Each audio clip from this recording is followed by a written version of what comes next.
크립토 이슈 두 번째 시간입니다. 이번 시간에는 FTX 사태 이후 디지털 자산 시장의 현황에 대해서 자세히 짚어보도록 할 텐데요. 이 시간 김지훈 붐코 커뮤니케이션 이사 모셨습니다. 어서 오세요. 안녕하세요.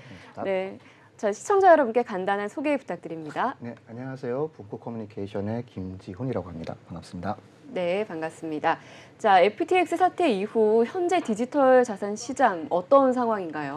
지금 전반적으로 FTX가 파산과 함께 거래소에서 자금이 신뢰 문제 때문에 투자자 자금이 이제 개인 지갑으로 이동을 하고 있는 중입니다. 네. 큰 그림으로 보면은 BTC, 비트코인과 이더리움이 자금이 큰 그림으로 지금 움직이고 있는 상태고, 그 전반적으로 스테이블 코인이라는 것은 지금 현재 거래소로 입금이 되고 있는 상태예요. 네. 이걸 따라서 지금 그 비트코인이 출금이 되고 있는 규모 자체는 거의 2.2조 원 정도의 규모로 지금 출금이 되고 있는 상황입니다. 이 비트코인이 출금이 되는 이유는 아무래도 좀 불안하기 때문일까요?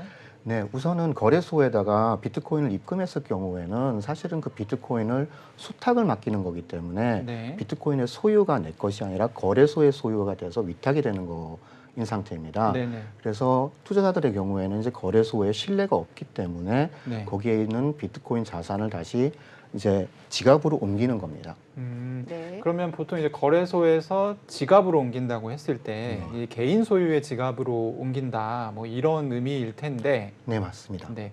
개인 소유의 지갑 중에는 좀 어떤 지갑들을 많이 사용하게 되나요? 개인 지갑 이제 우선 생각해 보시면 지갑을 조금 나눠야 되는데 네. 이 소프트웨어 지갑이랑 이제 하드웨어 지갑으로 나눌 수가 있습니다. 네. 이게 크게 보시면은 그 소프트웨어 지갑 같은 경우는 인터넷이랑 지속적으로 연결돼 있는 그런 지갑이 이제 소프트웨어 지갑이라고 생각을 하시면 네. 되고, 네. 하드웨어 지갑은 USB 스틱 비슷하게 생긴 것이 네. 인터넷이랑 직접 연결이 안 되고 네. 보안 키를 갖다가 거기서 따로 생성하는 방식으로 이용하는 방식입니다. 아, 그러면은 그 핫 월렛, 콜드 월렛 이런 단어들도 있잖아요. 네네. 그러면 앞서 말씀하신 소프트 월렛이 핫 월렛으로 보면 될까요? 그 개념이 상하 개념이 또 따로 예, 있나요? 상하 개념이 이제 핫 월렛, 콜드 월렛 같은 경우는 네. 핫 월렛은 실제로 아까 말씀드린 것처럼 인터넷이랑 지속적으로 연결이 돼 있어서 네. 거기서 지속적으로 인터넷이랑 커뮤니케이션 할 수 있는 그런 지갑의 네. 형태고, 네. 콜드 월렛은 예를 들어서 거래소의 경우도 큰 음. 자금을 지속적으로 인터넷에 연결하면은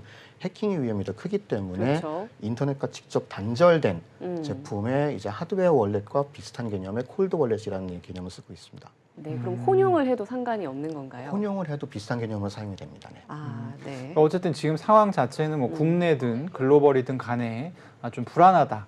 거래소가 어디가 망할지를 모르기 때문에 네. 나의 어떤 비트코인을 혹은 이더리움을 내 개인 지갑, 그것이 뭐 하드 월렛이든 아니면 소프트 월렛이든 뭐 하드 월렛이든 간에요. 옮겨놓자 이런 이제 움직임들이 있다는 말씀이시죠. 네, 맞습니다. 네, 어쨌든 뭐 지금 이사님께서는 이제 제이플레이코의 암호화폐 리서치라고 하는 그 별도의 텔레그램 방을 또 운영하시는 걸로 알려져 있는데, 네, 네. 네, 맞습니다. 네, 최근에 굉장히 좀 재밌는 그 설문조사를 하셨어요. 네네. 한국 사용자들이 그러면은 자금을 어디다 놓고 있냐 이런 걸 좀 조사를 하셨죠. 네. 네, 이게 사실은 FTX 사태가 터진 직후에 네. 저도 이제 자금을 곧바로 옮겼었고, 네. 그리고 그 옮긴 다른 분들의 경우도 어떤 식으로 자금을 옮기고 있는지가 궁금해서 이제 설문조사를 했었는데, 네, 이- 화면이 나오고 있네요. 네, 네. 한 1,200명 정도가 이제 투표를 한 상태에서 아, 보시면은 네. 1위가 이제 바이낸스라는 해외 오, 거래소로 네. 이동을 시켰고, 네. 2위는 한국의 이제 대형 거래소인 업비트로 업비트로. 이동을 했었습니다. 그래서 네. 총 68% 정도가 현재는 이제 이 두 거래소로 자금을 이동을 했는데, 네. 그 외에도 지금 현재 개인 지갑, 즉 핫월렛, 콜드월렛을 합해서도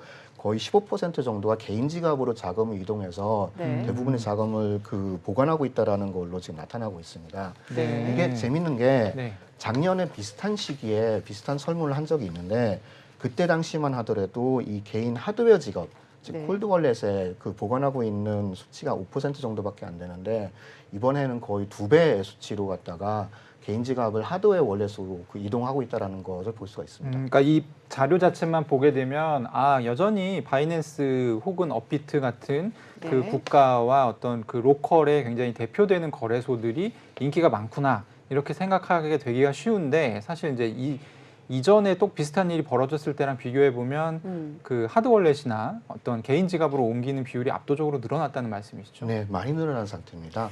예. 지금 현재 그 전반적인 거래소 자체에 대한 비율은 크게 줄어들진 않은 상황이나 네. 다른 곳에서 빠져나가는 자금이 이제 개인 지갑으로 이동을 하고 있다는 거를 볼 수가 있습니다. 네, 그런데 어제 또 나온 보도를 보니까요. 바이낸스가 콜드월렛 제조사에 투자를 한다고 밝혔더라고요. 이 부분은 어떻게 보시나요? 네, 그 지금 현재 바이낸스의 경우에도 그 이전에도 세이프팔이라는 업체에다 그 투자를 한 상태였고, 네. 그리고 현재도 이제 새로운 그 벨기에 회사에 투자를 한 상황인데, 네. 그 전반적으로 이 생태계 자체가 지금 하드웨어 지갑이나 이제 콜드월렛에 대한 수요가 증가를 하면서 네. 이에 대한 수요에 맞춰서 바이낸스 랩스 쪽에서 투자를 한 것으로 지금 소식이 나오고 있습니다. 네.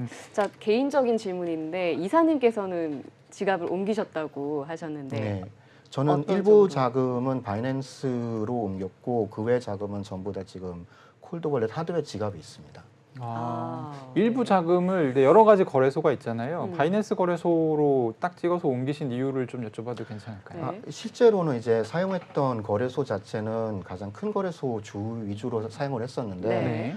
그 중에서 이제 가장 빨리 해외 거래소에서 옮길 수 있는 거래소가 바이낸스 거래소였기 때문에 그쪽으로 일부 자금을 옮겼고 네. 그 외에는 이제 필요할 경우에 곧바로 그 개인 지갑으로 갖다가 옮겼습니다. 개인 지갑으로. 개인 지갑 중에는 뭐 어떤 지갑을 쓰시나요?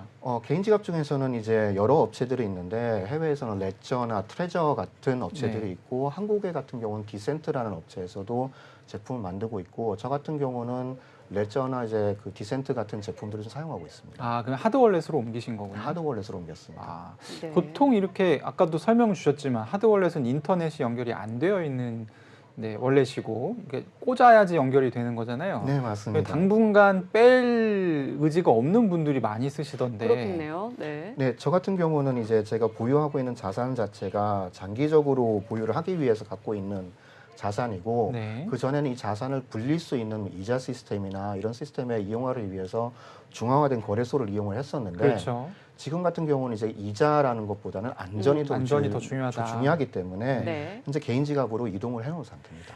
예, 그리고 말씀하셨던 이 레저, 하드웨어 지갑 제조사인 레저와 코인베이스가 또 제휴를 해서 코인베이스 하드웨어 지갑을 선보이기도 했다고 하던데 이렇게 실제로 거래소와 제휴해서 하드웨어 지갑을 만드는 경우가 이전에도 있었나요?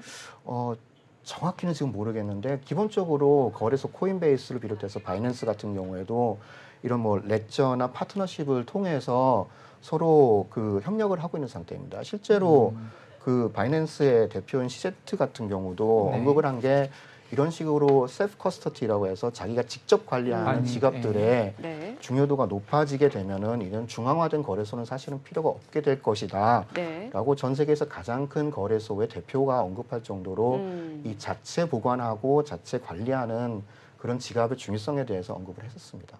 근데 사실 이제 네. 바이낸스나 아까 이제 앵커님이 잠깐 얘기하셨던 코인베이스 같은 경우는 이미 몇 해 전부터, 그러니까 이번 FTX 사태가 벌어지기 전부터 네. 사실 디파이가 대세고 결국에는 그 방향으로 가게 될 것이다. 그리고 중앙화 거래소도 어떤 탈중앙화 거래소, 보통 저희 덱스라고 부르는데요. 예, 그 방향으로 따라갈 가능성이 높고 가장 큰 경쟁자다. 이런 얘기를 또 한 적이 있잖아요. 네, 맞습니다. 네, 지금 만약에 바이낸스나 뭐 코인베이스가 그 셀프 커스터디, 셀프 그 관리를 하는, 자기가 관리를 하는 지갑을 중심으로 해서 디파이 생태계를 강하게 드라이브를 건다고 하면 사실 글로벌 그 중앙화 거래소들은 좀 쫓아가기가 어려운 상황이지 않나요?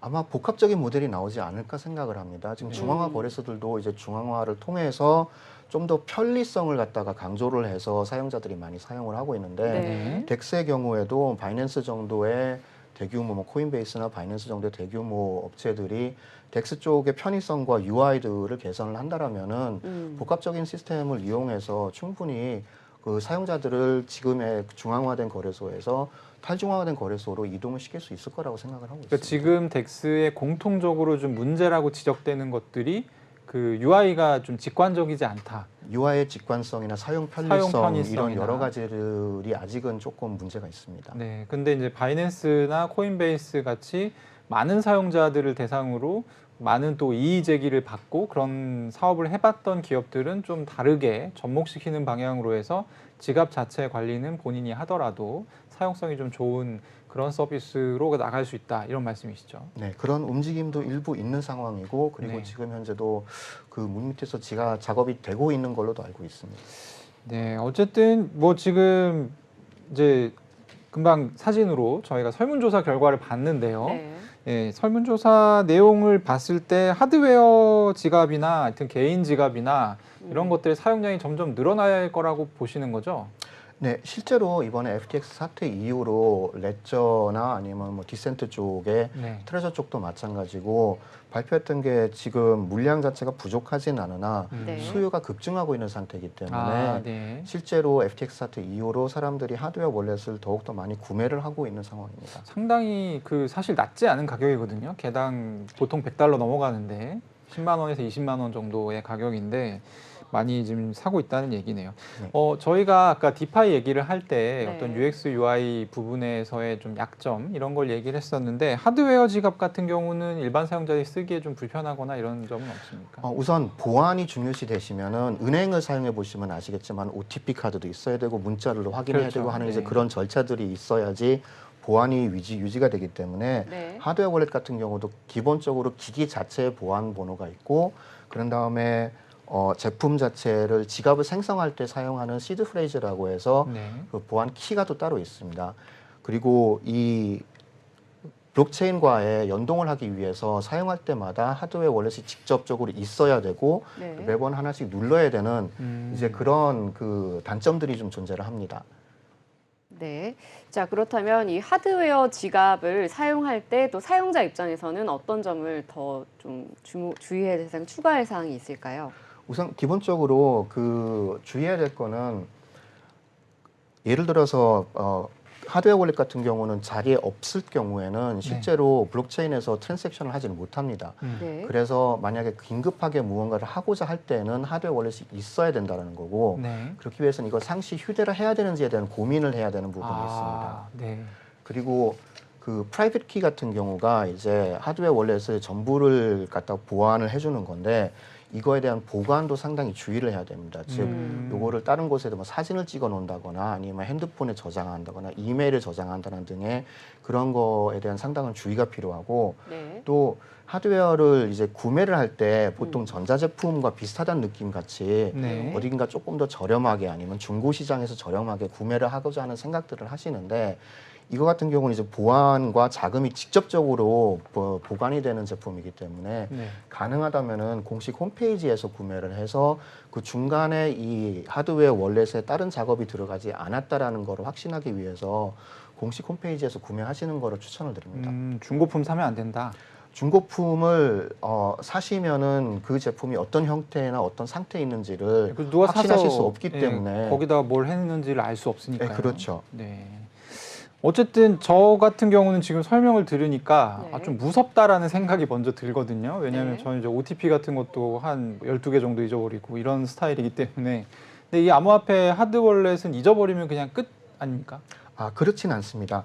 하드웨어 월렛을 실제로 네. 잃어버리셨을 때 그 하드웨어 월렛에는 그 인터넷과 연결되는 그 연결고리만 잠깐 만들어지는 겁니다. 실제 지갑은 블록체인 위에 있다라고 생각을 하시면 됩니다. 네. 그리고 이 블록체인 위에 있는 지갑을 관리를 하기 위해서 아까 말씀드린 시드 프레이즈, 즉 비밀번호를 처음에 생성하게 되시는데 네. 일반적으로 하드웨어 월렛은 24개의 단어로 이루어지게 돼 있습니다. 네. 이 24개의 단어만 잘 보관을 하시면은 같은 제품을 다시 구매하셔서 똑같이 다시 복구가 가능하십니다. 보통 이제 원래 하드월렛이 USB처럼 생겼잖아요. 네, 근데 맞습니다. 그러다가 조금 발전된 형태가 나온 게 USB에 이제 지문 인식이 되는 방식으로. 네, 네. 맞습니다. 그래서 그런 근데 것도 그거는 사실 어떤 사용성을 좀 편하게 해주기 위한 도구이고 이 안에는 사실 텅 비어 있다는 거잖아요. 이게 접속하기 위한 일종의 장치. 그렇죠. 하나의 이제 그 세이브라고 보시면 되는 거죠. 그리고 네. 거기에 이제 블록체인과 연동이 됐을 때 그 비밀번호가 외부에 노출되지 않도록 그 안에서 보관을 해주는 장치라고 생각하시면 됩니다. 그래도 어쨌든 그 이 하드월렛이라는 거를 제가 아까 뭐 말씀드렸다시피 한 개에 한 10만 원에서 20만 원 정도 사이 하는데 비싼 네. 물건이기 때문에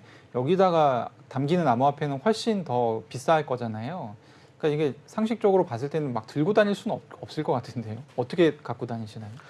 저 같은 경우는 이제 구분해서 사용을 하고 있습니다. 이제 일반적으로 하드웨어 월렛을 한 개만 사용하는 게 아니라 여러 개를 사용을 하면서 네. 이동이 필요 없는 자금의 경우에는 네. 그 안전한 곳에다 보관을 따로 해놓고, 그리고 실제로 그 자금 자체를 사용을 하거나 뭐 전환을 하거나 거래를 위해서 필요한 자금들은 그 소수 필요한 만큼만 따로 지갑에 보관을 해서 들고 다니고 있습니다. 네.